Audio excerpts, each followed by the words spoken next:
One of the things about owning a cabin or a cottage is that you spend years trying to build freedom and then spend every weekend maintaining it. The grass grows, the garden needs work, the honeybees need attention. Something always needs fixing. And somewhere in there, you try to actually enjoy the place. So when Mammotion sent me their LUBA 3 all-wheel drive robot lawnmower, I was excited, I was hugely skeptical, and I was a little intimidated. But if this thing works, it could replace one of the most time-consuming jobs that I do up here at the cabin.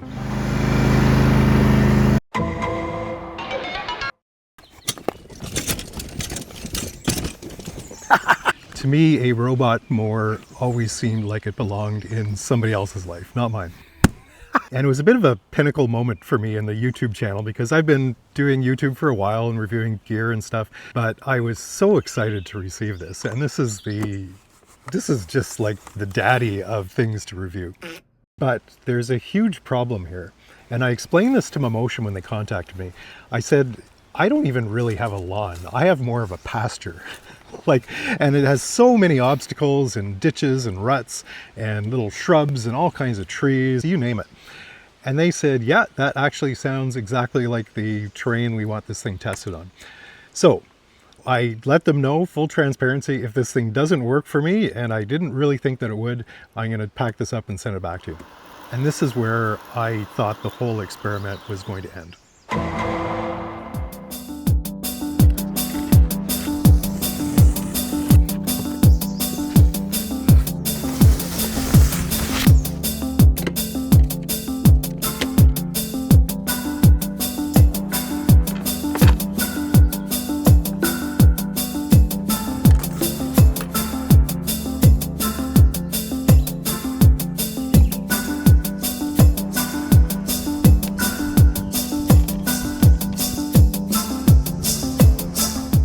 The other thing I noticed here is this very important message: do not power wash. Even though this is sturdy, this thing seems to be built like a mini tank.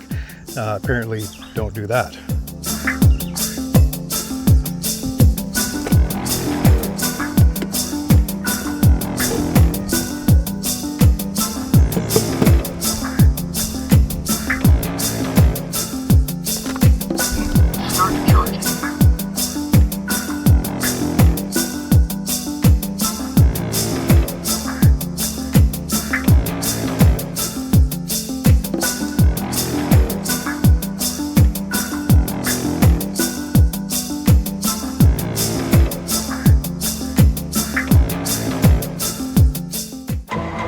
This is the part I expected to hate.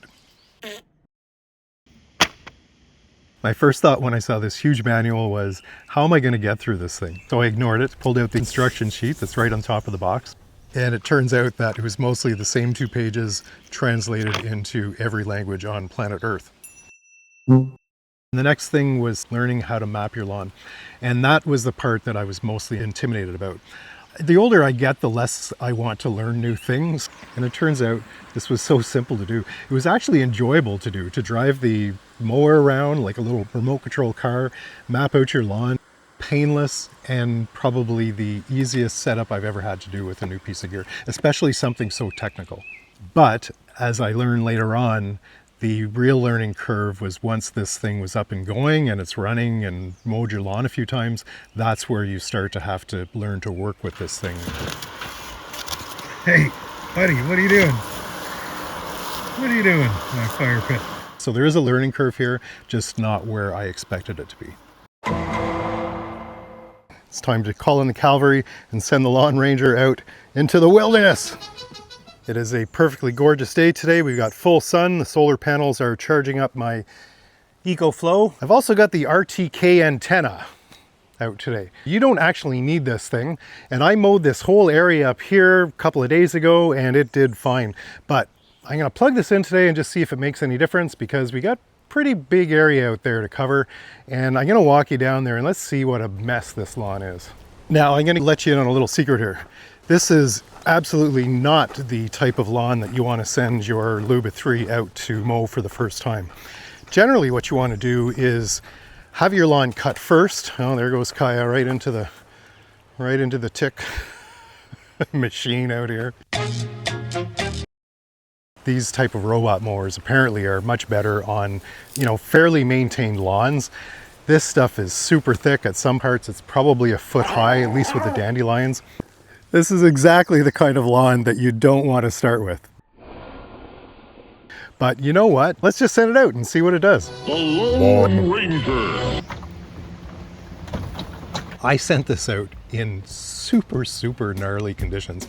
I had not cut my lawn yet this year.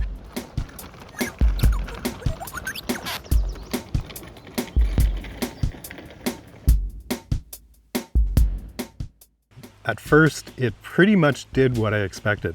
It wasn't really cutting the grass, it was just rolling over everything, bending over the dandelions, bending over the taller grass. And it wasn't getting stuck or anything, it was navigating its way around just fine, but it really wasn't cutting a lot. So after letting it roll around for a while, I figured out there are some very specific tweaks that you can do in the app to allow this a better chance of handling that long grass. Reduce the speed of the lawnmower, bring it down to the lowest speed setting. Increase the speed of the blades. And number 3 is you can check your AI settings. There's a sensitive and a standard setting, so take it off of sensitive. You can turn AI off completely. That actually gives it a better chance. And once I change those 3 settings, this thing went into beast mode.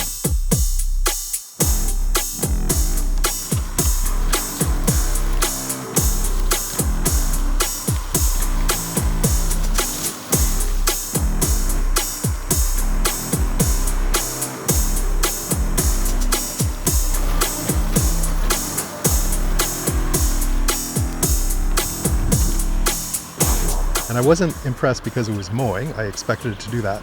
I was impressed because it kept surviving situations where I totally expected it to quit.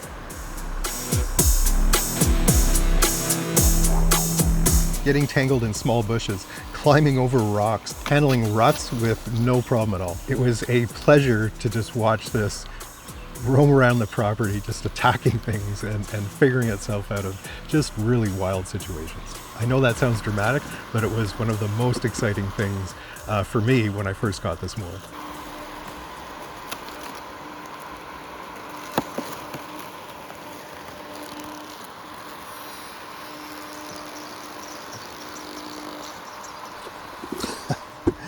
And the best part is you can just chill out in your favorite chair, drink a Dr. Pepper, and if you want to, you can even log into your app and watch the lawn being mowed by the Lawn Ranger. Life is pretty sweet. And then something really bad happened.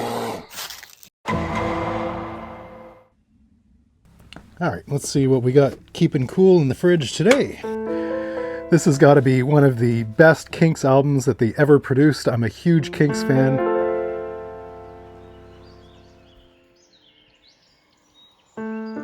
So it had been out to cut the lawn a few times and everything was going along swimmingly. I was beginning to trust this thing, and then I made a mistake. Oh. When the mower was returning to its docking station, it got tangled in the power cable that runs to the RTK antenna. It got tangled up in its wheels and knocked the antenna down and spliced the power cord. And this thing wouldn't charge any longer. I contacted Mammotion. They sent me a new part, which was just the power unit of the docking station. Plugged everything back in and I was back up in business. That was my fault. That was a big lesson for me.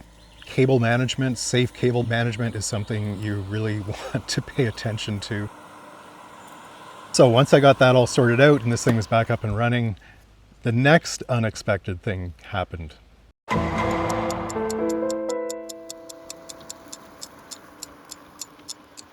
The biggest surprise wasn't how well it cut grass. The biggest surprise was what happened when I stopped cutting the grass. Suddenly, I had time. I had time for the garden, time for the bees, time for a good book, time to chill in a chair by the creek and do absolutely nothing. And that's when I realized I wasn't evaluating a lawnmower any longer. I was evaluating what my time is worth. Got the garden all prepped and ready to put some veggie plants in there.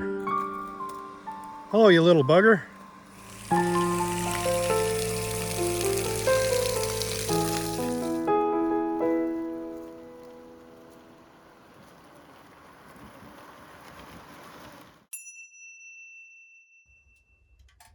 Some peas and carrots. If you grew up in the 70s, you probably ate a lot of your food out of a can, but we've got both peas and carrots that are planted in the garden now, probably less mushy. So here's the thing about that mower. I'm not experienced with robotic lawnmowers at all. When I did a bit of research, I realized these have actually been around for years and they've really evolved. It's like buying an iPhone after like 20 years of them being out and be like, oh my God, it's like this thing is amazing. So forgive me if I'm a little bit sort of overwhelmed with it and excited, but if you watch my channel, you know that I'm honest about things. And so far, this really has been sort of the best thing in the world for me, with some caveats, right? Okay guys, I gotta go rescue the lawn ranger. He needs some backup. What is going on? So let's see what's happening. This is the first time that it's stuck. It's about 10 o'clock at night. Got treed. It did struggle on the gravel laneway a couple of times. There was one time where I stopped it for a moment just to get it cleaned up. And when I restarted it, it was trying to calibrate. And it does a couple of circles and it really struggled in that gravel. But just going up and down the laneway, it has no issues at all. Now, I haven't had this out in the rain yet. This thing is rainproof. If it detects rain, it will make its way back to the charging station. Kaya surprisingly hasn't had any issues with it. Usually she just goes nuts about stuff like this. Right from the get-go, she's been cool with it. And I think that's just because of how quiet it is. We'll see how this does for the rest of the summer. I guess, you know what I'm thinking honestly here is, I think, okay, this is too good to be true. How long is this going to keep working? It has an excellent warranty with it. So, who knows? And I guess that's my fear, is because I depend on it now. I hate to say that after 6 weeks, but I'm depending on the thing just to do its job. And I keep thinking in the back of my head, saying, how long is this going to last? It's going to break. It's going to drive itself into the creek, or the razor blades are going to fly off, or it's going to kill a squirrel. But that's sort of where I'm at, is I love that thing. And to the point where it's like, I'm not sure how I would get along without it. Let's get these mushy peas and carrots heated up. Right, Kaya?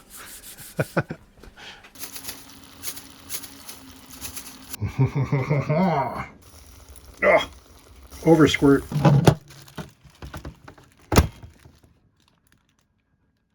Ooh, a little hot, buddy. So mushy. Today, I'm thinking of doing a little stealth camping.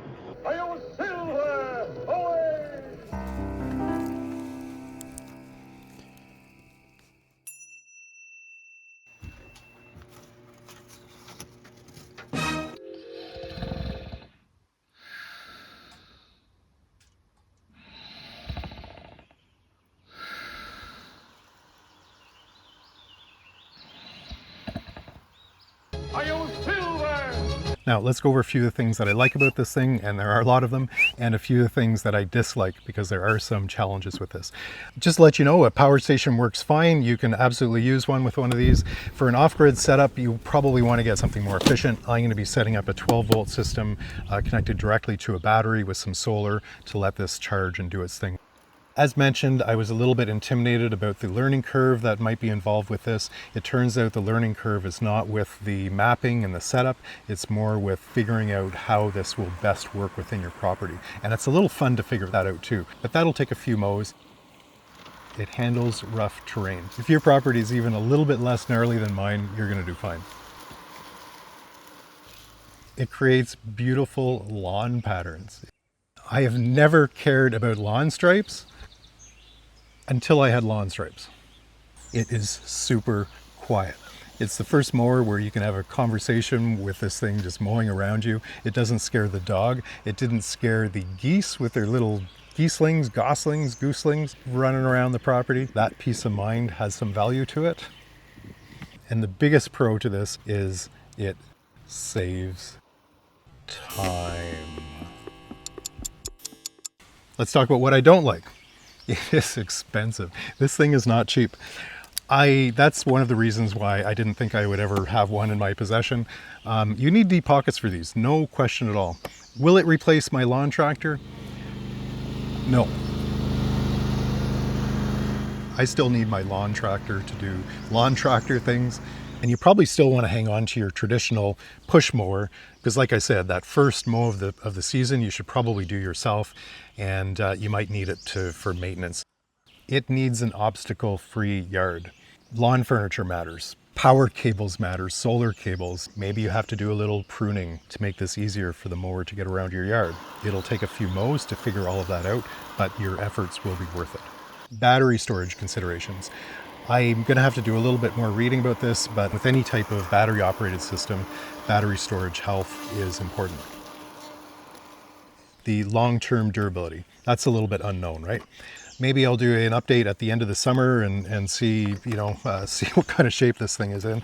I can say that it has just really taken a bruising out there. It has, basically been out there climbing trees, been bashing its front bumper here. The only time I've ever had to do any untangling is when I first set it out in the yard and was cutting that really, really long grass. And some of those weeds got tangled in these rollers here, and it took me a few minutes to clean all that out. That's it. Once the lawn has been short and now it's just in maintenance mode, I have had no issues with it. These are at the top end of the market, so let's hope they're durable. I think my biggest worry with this thing, in all honesty, is I'll really miss this if it ever stops working, or if Mammotion calls you one day and says, we want our mower back. You can't have it back. You can't take it from me.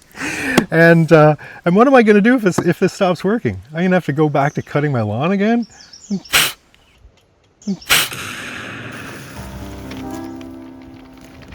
So when the Lawn Ranger arrived to save the day, I thought the question was whether a robot mower could handle my gnarly property. And it turns out that wasn't the question at all. The real question was whether I'd ever want to go back to doing it myself.